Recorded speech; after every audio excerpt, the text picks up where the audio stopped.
Hey guys, Operator Drewski here, and today we are going to be talking about some more ArmA 3 performance. You guys have definitely enjoyed these videos in the past few months, and I've done a lot of these videos. I've done, graphics cards comparisons, just trying to prove the fact that graphics cards don't matter at all for ArmA. We compared a GTX 970 to a GTX 1080, which made no difference. We compared a GTX 1080 to a GTX 750 Ti, which made probably a 75 FPS to a 65 FPS difference. And we also just kind of went myth-busting on those videos that are also on YouTube that say you can get 30 to 40 more frames by changing a few configuration files in your ArmA 3 system, which don't work at all. Yes, they might cause some stability issues to be fixed, and yes, they might gain maybe 5 FPS at most. They're not really going to help you a lot. The number one thing to improve the actual performance of ArmA is to improve the performance of your actual PC unit. And that is usually going to cost you money. That's usually going to mean that you have to buy a new processor, maybe get a solid state drive to take away that kind of buffering that ArmA 3 gets whenever it's trying to load textures and stuff. Honestly, I think a processor is the number one most important thing, and a solid state drive is the second most important thing for ArmA. And that's pretty much it. You don't need a lot of RAM to run ArmA. ArmA never runs above 2.5 gigabytes of actual RAM. It never runs really high on VRAM either, so graphics cards again aren't really going to matter. And your graphics card can honestly be like a 1060 3GB, and you won't get any performance improvements past that. But again, we're not trying to spend money here today. I'm trying to help you guys out. If you have a computer that doesn't run ArmA well, what you can do for free that might, extend your performance in ArmA 3 compared to what you're getting right now. Now, you will need to be a little bit more prepared for this than any of my other guides, because this is a guide that can risk the performance and life of your computer, but it is rather safe if you do it in the right way and if you watch a lot of guides about it. It's just like building a PC. It's kind of dangerous because you might get the wrong parts or something, but if you watch enough guides, if you watch enough videos about it on YouTube, you can probably build a PC in one day really easily and really clean and just without any issues. Today we're going to be talking about overclocking. Overclocking is directly increasing the speed at which your processor pretty much just cycles. That's the simplest way I can kind of say it. And to increase the speed, you have to increase the power input, the voltage, and the voltage being increased, it will increase the actual heat of the processor. So you will need some type of aftermarket cooler. You're having your stock Intel cooler or your stock AMD cooler on your processor while you're overclocking is just not going to be a good idea whatsoever. They are not going to be able to cool your processor to what is necessary to be able to overclock and actually overclock high enough to see a performance in game. You definitely want to watch actual overclocking guides before you kind of look into my video right now, because those, if you're interested in overclocking, will help you out with actual overclocking. Here I'm going to be talking about why you should overclock and the performance benefits of what I got, and just trying to state a lot of factual stuff. I actually went and did a lot of benchmarks on ArmA. I played a lot of multiplayer matches, and I have seen and written down direct improvements to my ArmA 3 performance. So let me just tell you about my overclock. I have an i7-4770K. This is a quad core from I think like 2012 or 2013. It might be even older. I'm not really sure. But this is a pretty powerful chip. I still use this for multimedia. I still, render my videos every single day on this. I still stream on this processor. It is a really heavy-duty processor. It's just a little tiny bit aged. But in ArmA, it usually performs amazingly. I think it's one of the best for ArmA without upgrading to something like an i7-6700K. But honestly, it's just a really, really good CPU. Now, I overclocked this from its stock clock of 3.5 gigahertz all the way up to 4.2.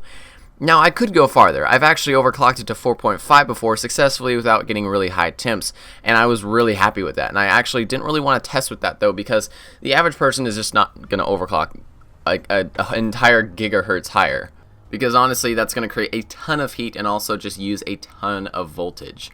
So again, just as a refresher, 3.5 to 4.2 gigahertz. Now, I have a benchmarking mission that I really, really like. You guys should get it. It is called Yet Another ArmA 3 Benchmark. This is on the Steam Workshop. You can go click and download it, and it's really easy. You just go to the main menu, you go to single player, you go to scenarios, and it's there at the very bottom because it starts with a Y. So you click on the Yet Another ArmA 3 Benchmark, and I went on the Ultra Settings preset. So again, in your graphics settings, before you even start the benchmark, make sure to go into Options, go to Graphics or whatever it says, Display Settings or whatever, and make sure to click on the Ultra preset. This will automatically adjust your view distance, everything like that, to make sure that your view distance and settings are the same exact as mine when I did these tests. So you'll be able to directly compare your improvements to my improvements in this test. So on my first test, this was with 3.5 gigahertz, and I did the test 3 different times. The test lasts around like 3 minutes, I think, maybe 2.5. But I did the test with my 3.5 gigahertz clock, and it ended up getting 30.1 FPS average. Now that was actually really good. My earlier tests beforehand never really got that good of frames.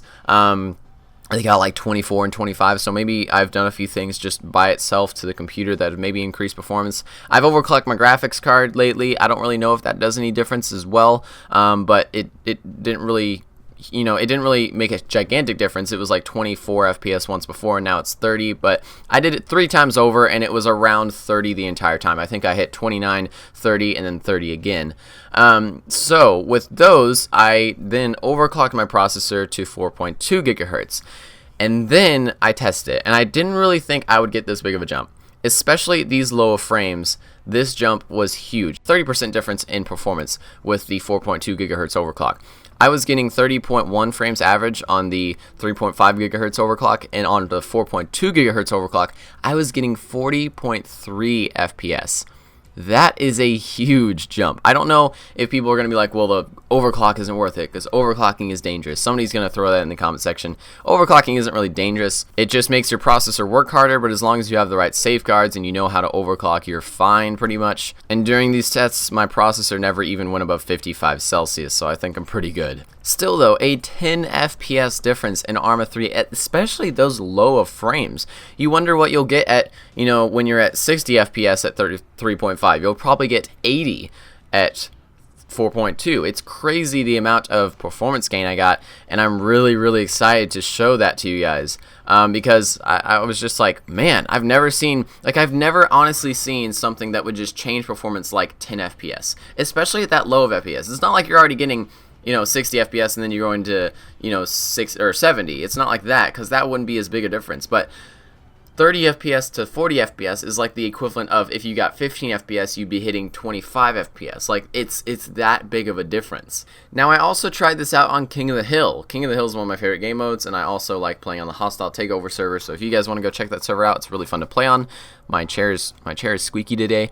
But I tested out my frame rate, and usually on the lower pop servers, it's kind of hard to be able to get the right frame rate because sometimes things are happening and it's not really a great frame rate.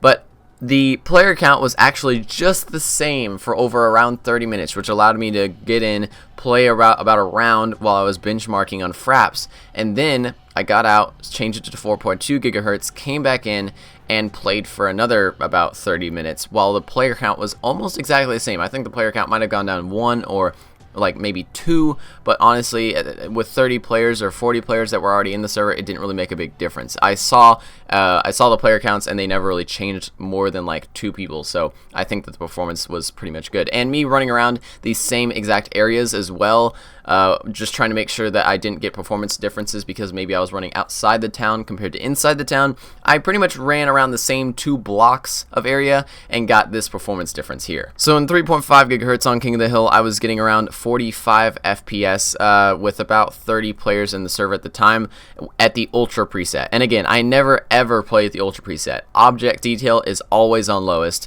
and then view distance, I always have that as low as I possibly can without risking not being able to shoot someone far enough. Again, I highly suggest that for ArmA 3 gameplays, having your view distance as low as you possibly can have it, no matter what is going on, because if you aren't going to be sniping, you don't actually need, usually, especially in King of the Hill, you don't need more than 500 meters of view distance, and it's just unnecessary. The frames that you get from the takeaway of view distance is so much more worth it than the actual view distance itself. So take away that view distance, put yourself down at 500 meters because it's definitely necessary. So again, 45 FPS average, and then once I overclocked to 4.2, holy cow, 58 FPS average.